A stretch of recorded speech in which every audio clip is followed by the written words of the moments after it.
Here are some of the games in the Hall of Shame. Steal the Bacon, Red Rover, Simon Says, Tag, Musical Chairs, Dodgeball, Kickball. Not so good. As physical educators, let's move toward the goal of 100% participation, better skill development, and fitness. As future physical educators, let's join Spark in eliminating these negative practices. As future educators, consider activities that meet these elements. As future educators, consider activities that eliminate these negative elements. As future physical educators, let's join Spark and eliminate the negative elements of physical education. Spark has 8 items that they want you to consider in the hopes of eliminating these from your physical activities. They begin with not standing in long lines, inactive and not recovering from high exertion, waiting your turn for equipment. Let's think about relays too. Waiting in that long line, not much fun.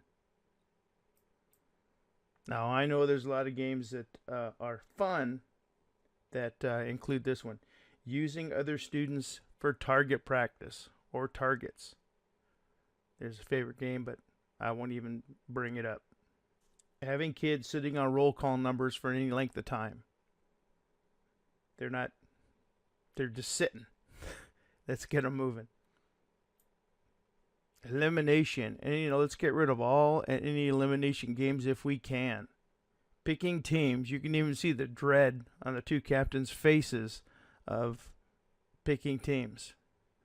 Let's have the teacher do that ahead of time, and we can get things moving a whole lot quicker. Using fitness as punishment. We want the kids to enjoy working out and enjoy getting fit, and using fitness as punishment doesn't motivate very well. Grouping and playing games by gender. We're in the age of equality, and let's work on keep making that mainstream. And an oldie but a goodie, but focusing on the star athletes. Let's look at that 95% and see if we can get the 95% of the kids active and moving and more fit and more skilled so they can become a star in their own right. Let's think about what activities would be more appropriate to meet our desired objective of getting everybody, all 100% of the kids participating and moving during every physical education session. In summary, let's remember, children are not mini adults, and therefore the movement educator must take into consideration the developmental variability and individual readiness when planning movement. It is important for all children to be involved in daily movement experiences in non-competitive environments. Task progressions should be created to help children acquire and refine basic movement skills at an early age in order to gain access to a wide variety of activities as they grow older. As you have seen, physical education is serious business. PE has curriculum, progressions, focus, and purpose. As movement educators, we need to keep it that way. This is the movement map. The movement map categorizes the underlying components involved when the body moves. All body movements may be described using the components listed in the movement map, including those performed during a sport or athletic game while cleaning the house or at work on the line in a factory. Let me provide you with an example. In track, the running long jump requires the performer to run. That's the speed of movement. Increase speed when running. That is also the speed of movement. Arrive on the takeoff board, which defines a relationship with objects. Jump, which is a locomotor skill. Stretch while jumping, a non-locomotor skill. Bend the knees when landing, another non-locomotor movement.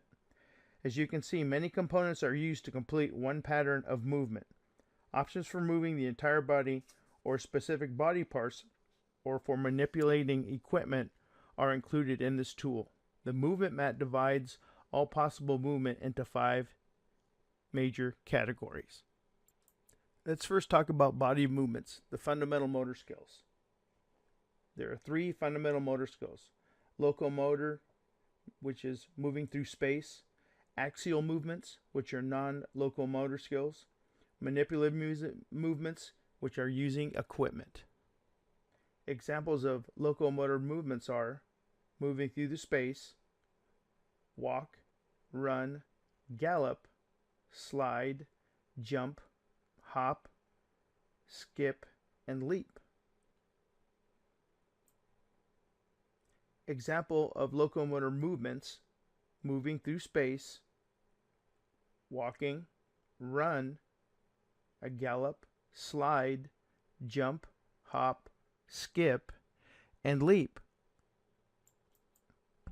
Axial movements are when the body is stationary but moves, as in bending, stretching, twisting, turning, a push, pull, rise, collapse, swing, sway, dodge, spin, shake, and balance. Manipulative skills are when a child uses equipment such as a ball to roll, throw, catch, kick, strike, volley, dribble with hands, dribble with feet, punt, a set shot, overhand serve, or a pass. Performance levels. Skills take time to develop, and there's a progression from a beginning skill level to an intermediate to an advanced level. A progression formed from simple to complex. As an example, using the movement of the student's trunk in an overhand serve, a beginner will have no trunk rotation, while an intermediate level will have slight trunk rotation, and an advanced skill demonstration will have full trunk rotation. This is the movement map.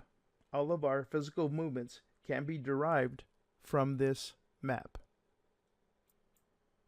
The development of assessment rubrics are essential in meeting the goals and learning objectives. The development of assessment rubrics are essential in meeting daily goals and objectives. Assessment rubrics are structured and have 3 components. The formative component is where you assess the knowledge and the abilities of each student prior to the lesson. The ongoing progress monitoring component is a guide throughout the lesson and to make sure students are getting it. The summative component of the rubric is an assessment after instruction is completed. The rubric may be used to assess correct skill technique and to analyze specific body parts. Let's look at this chart, which is an example of vertical jump. Let's look how the chart's set up first. You have the title at the top, and over on the left side, you have the action. You have the trunk action, you have the arm action, and what the leg action, what the legs are going to do. You have those 3 separate actions. If we look in that second column at the top, it says beginner. Now, a beginner doing a vertical jump, when they start off, they will have a slight vertical lean as far as their trunk action. And if you go down to the next one, the arm action is going to be limited. Okay, so it's not going to be a big full swing. They're going to kind of hesitate a little bit. And their leg action is going to range of little flexion to extreme flexion. So either going to do a little bit or they're going to do a whole lot, and that'll let you know that they're in a beginner phase of doing a vertical jump. In the intermediate phase, if we look at the trunk action, the student will slightly lean forward and they'll have greater extension of their trunk. With their arm action, they will initiate the jump, which means they'll kind of start swinging, but not completely. And if their leg action, you'll see them crouch down more, and when they finish, their legs will be straighter and have more leg extension. That is an example of an intermediate vertical jump. Now, if we looked at the advanced rubric for the trunk action, it's full extension. They're all stretched out. With their arm action, they're going to initiate the jump by leading the body to full extension, which means they're going to swing and push their body all the way through.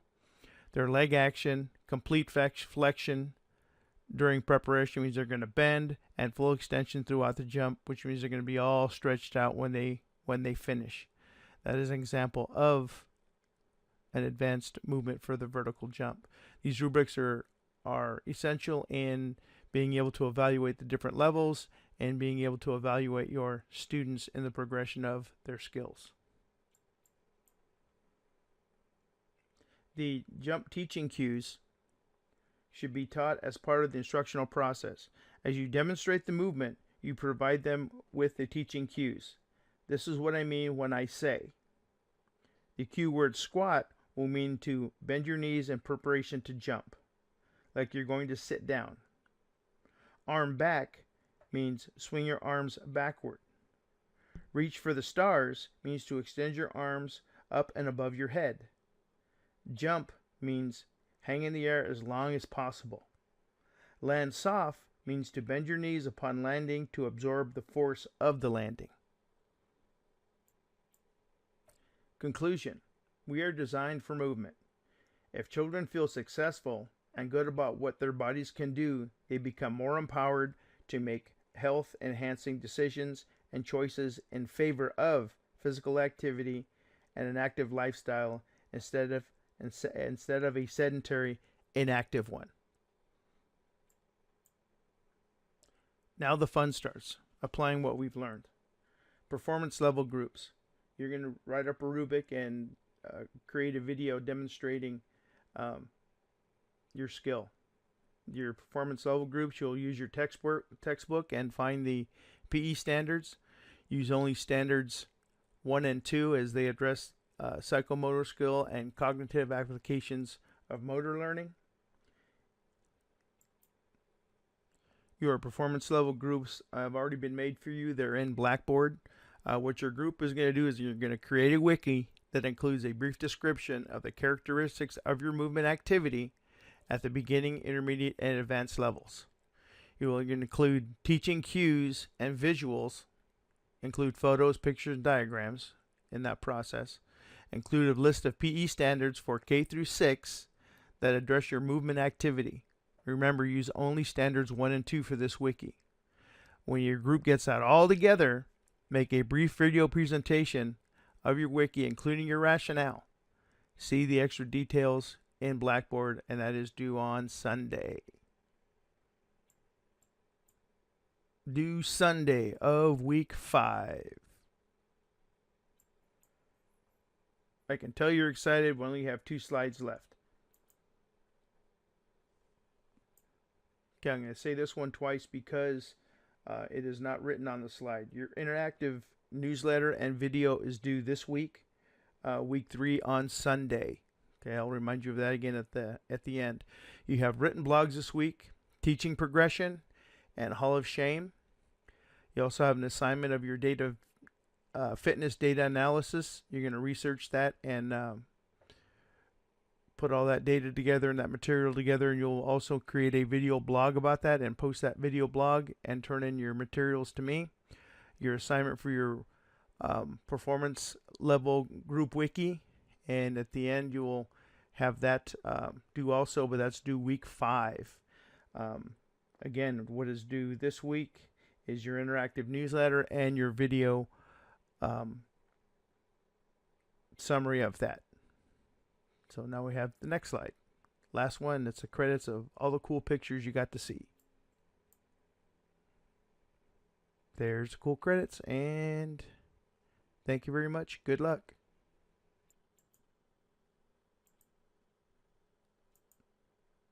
Page 2. I thought there was a lot of pictures.